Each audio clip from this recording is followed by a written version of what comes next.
Hello students, good morning. आज हम class fourth की इंग्लिश की बुक का सेकंड लेसन स्टार्ट करेंगे, जिसका नाम है द कैपेबल मैन। कैपेबल का मीनिंग होता है योग्य, सक्षम, जिसके अंदर कोई काबिलियत होती है। तो एक ऐसे बंदे की कहानी है जिसके अंदर योग्यता या फिर काबिलियत रहेगी। चलिए स्टार्ट करते हैं। Once upon a time, once upon a time, एक समय की बात है। देयर लिव्ड ए किंग, एक राजा रहता था। He was a very kind man, he was a very kind man, वह एक बहुत दयालु आदमी था। काइंड का मीनिंग होता है दयालु। And he looked after welfare of his people, वह अपने लोगों की भलाई के बारे में ध्यान रखता था। वेलफेयर होता है भलाई, वेलफेयर क्या होता है? भलाई। लुक आफ्टर होता है ध्यान रखना। ही सा that all the people in his kingdom were happy, he saw that all the people in his kingdom were happy, उसने देखा कि उसके किंगडम होता है बेटा साम्राज्य, राज्य, उसका जिस जहाँ पे वो शासन करता है उस एरिया को क्या बोलेंगे? किंगडम। तो उसके साम्राज्य के सारे लोग बड़े खुश थे। उसने क्या देखा? वह बहुत बड़ा दयालु है, लोगों की भलाई के बारे में काम करता रहता है, पूरा ध्यान रखता है उनका। और इस हिसाब से उन्हें देखा कि ले भाई हमारे यहाँ पे तो सारे लोग बड़े खुश हैं। एंड सेटिस्फाइड, संतुष्ट हैं, उन्हें कोई दिक्कत नहीं है, कोई दुखी नहीं उनमें। The king had a very able prime minister, राजा के पास एक बड़ा योग्य प्राइम मिनिस्टर का मीनिंग होता है प्रधानमंत्री था। He always consulted the prime minister over administrative matters। देखिए, वह कंसल्टेड होता है सलाह मशवरा करना। जैसे हम आपस में, जैसे आपके परिवार में भी फैमिली मेंबर एक दूसरे के साथ में सलाह मशवरा करते हैं। एडमिनिस्ट्रेटिव होता है शासकीय, जो शासन से संबंधित मैटर्स होते कार्य या बातें, उनसे संबंधित बातों से, उन जो संबंधित बातें हैं वो किससे सलाह मशवरा करता? उस प्रधानमंत्री से। आगे चलिए।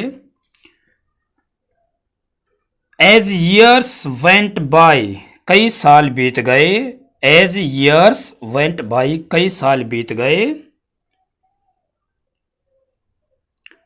The prime minister became old, वह प्रधानमंत्री बूढ़ा हो गया। बिकेम ओल्ड का मतलब बूढ़ा हो गया।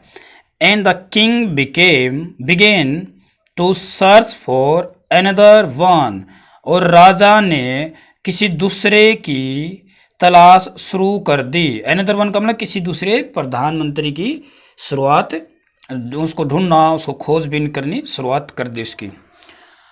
आफ्टर ए लॉन्ग सर्च, एक बड़ी खोजबीन के बाद, the king at least interested the old prime minister, तो क्या हुआ? जो ये बड़े समय के बाद, बड़ी खोजबीन करने बाद में राजा एट लास्ट होता आखिरकार, वह ओल्ड जो बूढ़ा प्राइम मिनिस्टर था उसके पास गया। With the task of finding a capable man to take his place. Task होता कार्य, फाइंडिंग ढूंढना, कैपेबल मैंने बताया योग्य। ये बोलता कि अपनी जगह पे किसी दूसरे कैपेबल, किसी दूसरे योग्य आदमी को ढूंढो। देखो क्या हुआ बड़ा देखिए, एक बार शुरुआत से एक बार रिकेप कर लेते हैं। एक समय की बात है, एक राजा रहता था, बड़ा ही दयालु, वेरी काइंड था, और पीपल के वेलफेयर के बारे में बड़ा ध्यान रखता था। उसने देखा कि उसके किंगडम में सारे सारे जितने पीपल हैं वे बड़े हैप्पी हैं, खुश हैं, सेटिस्फाइड हैं, संतुष्ट।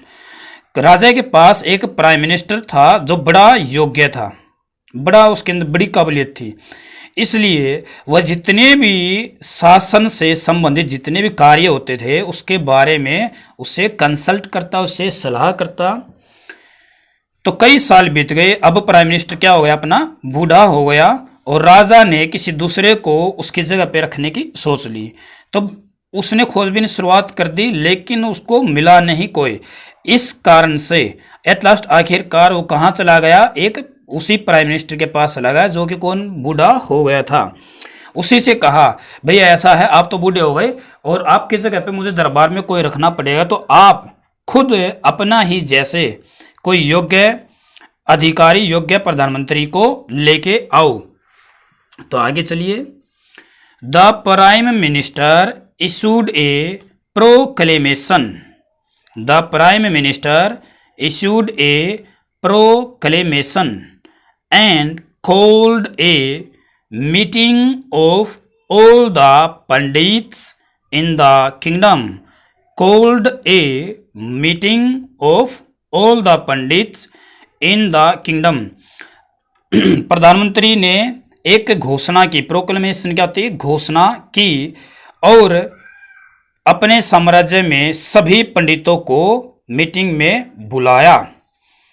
He then selected the 4 most learned pandits.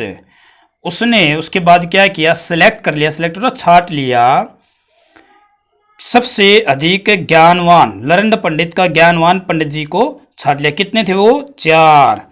तो स्टूडेंट हम इस वीडियो सेशन में इतना ही करेंगे। इससे अलग इस पूरा लेसन को करने के लिए 2 वीडियो और बनाई जाएंगी जिसमें आपका हल्का हल्का थोड़ा थोड़ा काम होता रहे, आपको समझ में आते रहे। तो नेक्स्ट वीडियो में फिर मुलाकात होगी।